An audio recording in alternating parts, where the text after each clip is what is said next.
Amados hermanos, en Cristo, Dios los bendiga. Estamos en Escuela Dominical. Continuamos con el tema de la sana doctrina. Hoy nos toca tratar el asunto del divorcio. Oremos, hermanos. Padre eterno y precioso Señor, te damos gracias, Padre, por esta vida, porque hasta este momento tu soplo de vida nos ha mantenido aquí, Señor. Rogamos a ti, Señor, por esa institución que tú creaste, que es el matrimonio, y por los matrimonios que en este momento se encuentran en peligro. Te pedimos, Señor, que los guardes, que nos lleves a ellos, que seamos tu instrumento para que esa unión no se disuelva, que nos hagas entender tu palabra.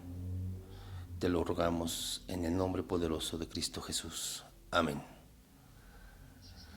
Así es, hermanos, esta sociedad y en estos tiempos el divorcio ha alcanzado cifras tan altas como las de una epidemia. Factores, muchos. La cantidad alta, tan alta, de malos mensajes que bombardean a hombres y mujeres a través de la mayoría de medios de comunicación, redes sociales y canciones que invitan al sexo ilícito, pornografía, lascivia, mentira, adulterio, etc. Todo esto en combinación con la concupiscencia, que es suave y deleitosa, van permeando en las personas de los casados hasta que dan a luz el pecado, y el producto es un monstruo llamado adulterio y abandono de familias.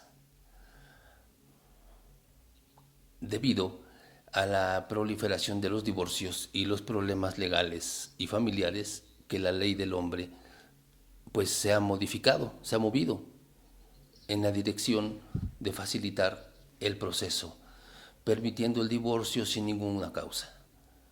Y así el divorcio hoy en día cada vez es más fácil de obtener.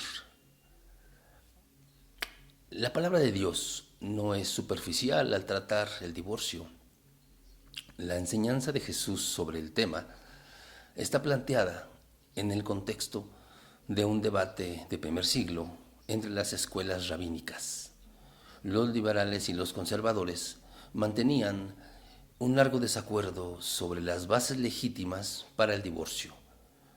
Jesús fue confrontado de la siguiente manera en Mateo 19, versículo 3 al 6. Entonces vinieron a él los fariseos tentándole y diciéndole: ¿es lícito al hombre repudiar a su mujer por cualquier cosa? Él, respondiendo, les dijo: ¿no habéis leído que el que los hizo, al principio varón y hembra los hizo? Y dijo: por esto el hombre dejará padre y madre, y se unirá a su mujer, y los dos serán una sola carne. Así que no son ya más dos, sino una sola carne. Por tanto, lo que Dios juntó, no lo separe el hombre. Observemos que Jesús respondió remitiéndose a las Sagradas Escrituras, exaltando la institución original de Dios para el matrimonio, y subrayó que el matrimonio está diseñado por un creador y es para toda la vida. Y serán una sola carne, y no será disuelta por decreto humano. Siendo Jehová el creador del matrimonio, es Él el único autorizado para determinar fundamentos para disolver ese matrimonio. Y el debate continuó. Vamos a Mateo 19, versículo 7 al 9. Le dijeron: ¿por qué pues mandó Moisés dar carta de divorcio y repudiarla? Él les dijo: por la dureza de vuestro corazón. Moisés os permitió repudiar a vuestras mujeres, mas al principio no fue así. Y yo os digo que cualquiera que repudia a su mujer, salvo por causa de fornicación, y se casa con otra, adultera, y el que se casa con la repudiada, adultera. Analizando a detalle la respuesta que Jesús da, vemos que Jesús cuestionó la manera que los fariseos tenían de entender la ley del Antiguo Testamento. Moisés no había ordenado el divorcio, sino que lo había permitido por causa y por casos especiales. Siendo Moisés vocero de Dios, fue Dios quien le permitió este desvío de su propósito y modelo original, por la presencia del pecado que violaba el matrimonio. Jesús les recordó que este permiso había sido dado por causa del pecado, la dureza de su corazón, y que por sí no anulaba la intención ni el diseño original del matrimonio. Luego, Jesús dio su pronunciamiento sobre el tema, prohibiendo el divorcio, excepto por causa de inmoralidad sexual, y sus palabras enigmáticas sobre un segundo matrimonio y el adulterio deben ser entendidas en relación con los divorcios inválidos e ilegítimos.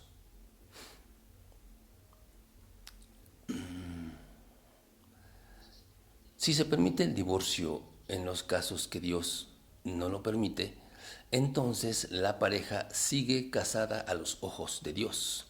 Por lo tanto, un segundo matrimonio entre dos personas ilegítimamente divorciadas constituirá una relación de adulterio. La Confesión Westminster, documento doctrinal de la Iglesia Evangélica, expresa lo siguiente: en el caso del adulterio después del matrimonio, es ilegítimo que la parte inocente solicite el divorcio y que después del divorcio pueda contraer nuevo matrimonio, como si la parte ofensora se hubiese muerto. Aunque la corrupción del hombre puede ser tal que proponga otros argumentos indebidos para romper los lazos que Dios ha unido del matrimonio, sin embargo, nada, excepto el adulterio o el abandono voluntarios, que de ningún modo pueden ser remediados por la Iglesia o el magistrado civil, es motivo suficiente para disolver los lazos del matrimonio, por lo cual deberá cumplirse con un procedimiento público y ordenado, y las personas involucradas no deben ser dejadas libres a su voluntad y su discreción para su propio caso. Así es, hermanos, yo quiero expresarles, hermanos, que el matrimonio es un pacto y el pacto no se rompe. A ti, hermano, que quizá, hermano o hermana, que quizá tu matrimonio está en peligro, y particularmente cuando sea el caso de cualquiera de los dos que esté en adulterio o esté en proceso para caer en ese grave pecado, quiero citar cuando Jesús resucita a Lázaro. Quiero que pongan atención, hermanos. Está en Juan, capítulo 11, versículo 39. Dijo Jesús: quitad la piedra. Marta, la hermana del que había muerto, le dijo: Señor, hiede ya, porque es de 4 días. Me detengo un momento. Hermano, cuando estamos en pecado, estamos muertos por nuestros propios pecados y espiritualmente olemos a cadáver, porque lo somos. Continúo. Versículo 40. Jesús le dijo: ¿no te he dicho que si crees verás la gloria de Dios? Hermano, ¿tú estás en pecado? Escucha esto, repito el 40.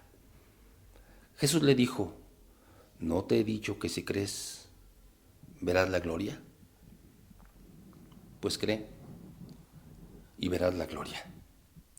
Entonces quitaron la piedra de donde había sido puesto el muerto, y Jesús, alzando los ojos a lo alto, dijo: Padre, gracias te doy por haberme oído.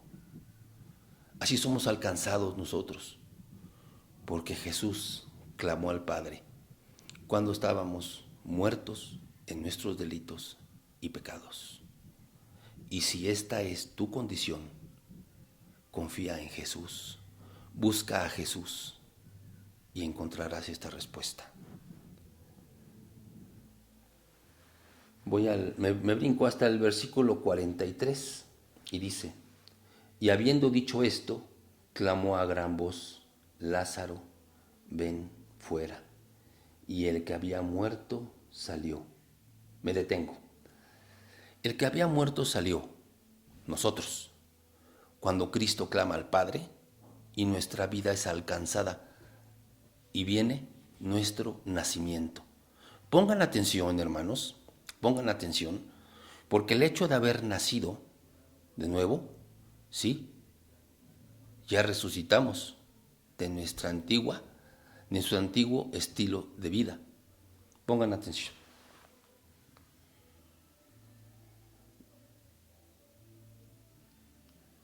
Versículo 44. Y el que había muerto salió. Pongan atención bajo qué condición: atadas las manos y los pies con vendas. La frase importante es toda, pero hay una palabra clave. ¿Cómo salió, hermanos? ¿Cómo estaban sus manos? Habla de manos y pies atados. Aún que ya había venido a la resurrección, salió atado, hermano. Si tú estás, hermano, en proceso de adulterio, o ya estás en adulterio, hermano, muy posiblemente ya hayas sido alcanzado por la misericordia de Dios, pero tus manos vienen atadas. Tú traes ataduras que necesitan ser desatadas, porque, como lo decíamos en la clase pasada, si uno continúa en ese proceso, el resultado va a ser ruina. ¿Cuántos hermanos de entre nosotros, los que nos escuchamos ahorita, de los presentes, venimos de hogares desintegrados por esta falta tan grave? Solo cada uno de nosotros sabe todo el dolor y la pérdida que trae este pecado. Continúo. Jesús les dijo: desatadle y dejadle ir. Hermanos, tenemos que orar, clamando al Padre siempre por esa condición que puede ser una atadura, que aunque ya hemos sido rescatados por el Padre, pero necesitamos desatar y liberarnos de esas ataduras por orden de nuestro Padre Celestial. Hermanos, yo los invito que como cristianos demos ese buen testimonio, primero, en nuestras vidas, y buscando, clamando también a Dios para que nos lleve a tener ese encuentro con quien sufre esta calamidad de traer ataduras. Espero, hermanos, que el tema haya sido de análisis para ustedes. Quiero leer algunas conclusiones y unas citas que es para reflexión. La Biblia no suscribe el divorcio sin ninguna causa. Jesús repudió la posición liberal sostenida por los fariseos con respecto al divorcio. Moisés permitió, pero no ordenó el divorcio. Jesús permitió el divorcio para los casos de inmoralidad sexual. Jesús enseñó que el matrimonio entre dos personas ilegítimamente divorciadas constituyen adulterio. Pablo agregó la deserción por parte del no creyente como otra causal del divorcio. Y las siguientes citas son pasajes bíblicos para la reflexión, hermanos. Si gustan anotarlos, es Mateo capítulo 5, versículo 31 y 32, Mateo 19, versículo 3 al 9, Romanos 7, Romanos 7, versículo 1 al 3, y la primera de Corintios, capítulo 7, del 10 al 16. Gracias, hermanos, les doy y vamos a orar. Padre bendito, te damos gracias por este precioso tiempo, Señor, en el que tú eres el exaltado. Tu palabra se ha hecho escuchar para que le hagamos obra, Señor. Qué importante, Padre, es guardar esa figura del matrimonio, Señor. Cuánta tragedia viene a consecuencia de la desobediencia. Pero tú, Señor, tú que todo lo puedes, Padre eterno, ponemos en tus manos la vida de los casados, Señor. Y rogamos a ti, Señor, que toda atadura sea rota, toda atadura de adulterio sea rota dentro del matrimonio, Señor. Te lo pedimos en el santo y bendito nombre de Cristo Jesús. Amén. Gracias, hermanos.